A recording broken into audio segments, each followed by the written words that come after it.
وشەویستەکەم مانگە و ڕەمەزانی دەرسێ فرێ گەورەشتەنە پێی ئێمە یۆچە دەرسە فرە گەورە ئەنەنە ئێمە ئیلتیزام کردمە مزگی یانەکێ خوایە سەر و زەمینی و نور و خوا و بەرەکەت و خوا و ڕەحمەت و خوای سەر و زەمینی و مزگەکێن ئەوانی کردەی مزگەکە بە عیبادەت بە سوژدە بەدەی فرەی بە ذیکرکردەی بە قورئان وانای هەرمانێوەنە سەر و شانە و ئینسان و موسڵمانیەوە کە ئەشم جێبەجێش کرد هەریۆجە ئێمە کە مێ بەرەو مزگی دڵنیا بۆچانەیە کە بعضێجە فەرمودەکە پێغەمبەری هەنێ فەرمایشتەکە وەشەویستی صلی الله عليه وآله وسلم گێراش وەشەویستمان ڕووی فەرماواش موژدەتاوە نەبوو خوا جەل جەلالوه بەرێوە فرە گەورەشکردن و جەبەرەکە ئاسمانی گر کاتێ بە مەلائیکەتا کاماچۆ فەرماوە تەماشە کردێ ئینە عەبدەکێ منەنێ بەبێ ئینێ من وینە مەیە فەرزەکاشا مزیەکانە جێبەجێ کەرە چەنی ئینێ ئی فەرزەیە جێبەجێ کەرە چەمەڕوانی کەرە دەی بەشکم فەرزێوە تەر بێوە و ڕاشاگنەوە یانەکە و من و ڕاشاگنەوە لا من و مێمانی من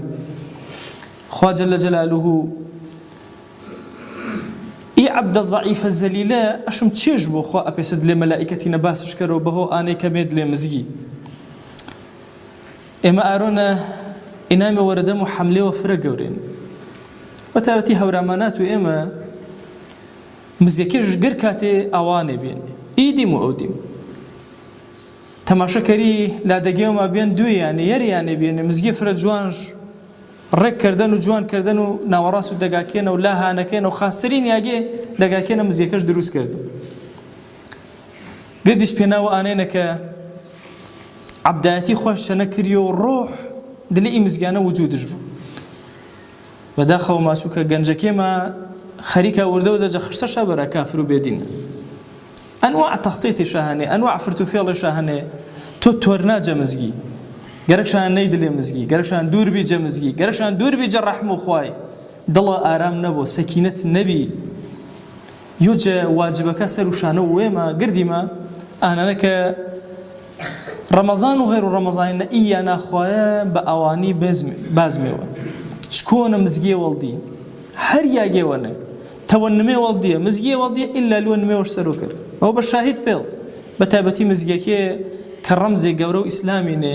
ئەشم بە گەورەی بازمێشاوە هەرچ کەس احترام و ڕەمزەکە ئیسلامی گێر و ئەنە دیندارە ئەنە تەقوادارە ئەنە نیشانێشەنە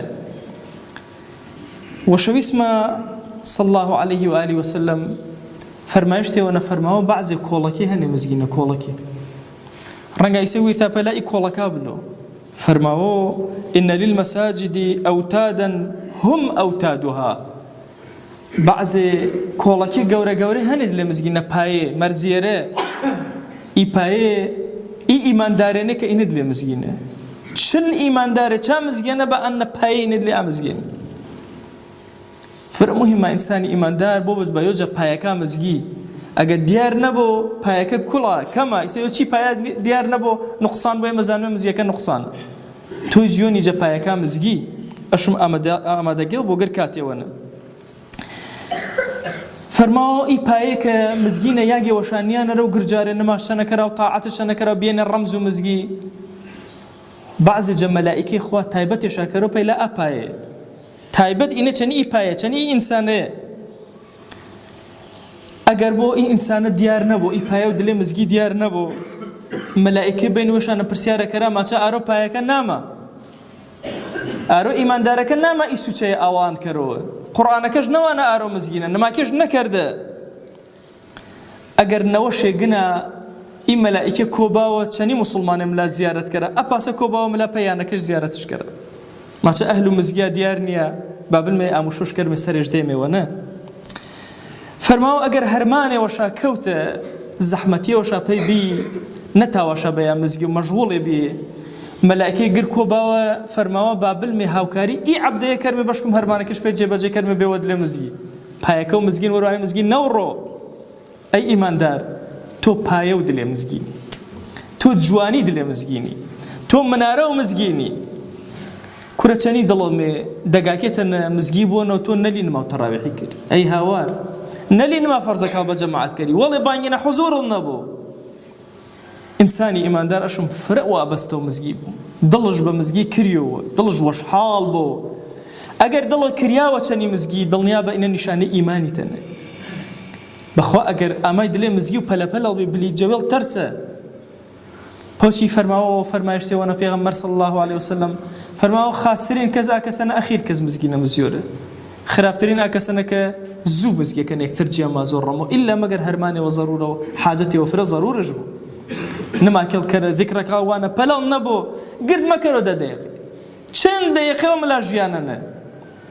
ڕەمەزان ئی پەیامە جوانەیە ملۆ بە ئێمە والله ڕەمەزان ئینسانی موسڵمان ملۆ لێ مزگی دڵش کردیەوە ئی گرد و ئیمانداراوین و گرد سەفەشا بەستێنە نەماکەرە تاعەت کەرە کۆڵێکێ مزگی گر خەریک و ذیکر و ئەورادینێ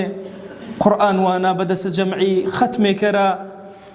ماچی ئەلحەمدولله ئومەتی ئیسلامی ئینا خەیرێ فرە گەورێنە نما بەیانی وێنی قەرەباڵخی گەورە پایەکی مزگی فرێ بێنێ نما بەیانینە ئەشم گر کاتێنە فرێ بە ئەی ئاکەسەی کە شەوێ نەمەی پێ مزگی و بە تاریکی مەی گەرەک تایانە و خوای ئاوان کەریەوە مژدەڵوە نەبوو وشويس فرماوه بشير المشائين في الظلم بالنور التام يوم القيامة مجددي دي باك ساكا تاريكين هنگام من يوم ما يابي مزگي نور فرد تمام شادر يوبن الرقيامتين سرشا فرد برزبو رقيامتين خواهي جان قلنا ما چا عبدا كمزگينا بيسا پايني كمزگينا دل وشا جي استنو مزگي بيانا وشاو بكوغاو بمقرو بجيان وشا زانا